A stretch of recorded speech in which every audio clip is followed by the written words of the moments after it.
បែកដូងខ្មែរខ្ញុំមានវាសនាខ្ញុំមាននិស្ស័យបានរស់បានកើតលើដីសវណ្ណបរិយដីខ្មែរស្រឡំព្រះអាទិត្យរៀងចិនជាងដូចពេញលំអងរឿងថ្មីលើដីអង្គរបំណើវប្បធម៌ដល់ថ្លៃឆ្លាក់គ្រាមភាសាខ្មែរអ្នកស្ដាំក៏ខ្មែរយើងខ្មែរដូចគ្នាពីរស់សណ្ដន់ទីបាភ្លេងសគី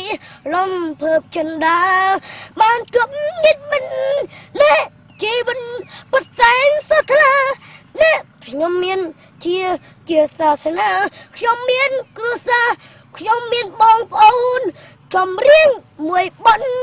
ស្ដំជូនដួងចិត្តដល់ហើយបានកើតពីខ្មែ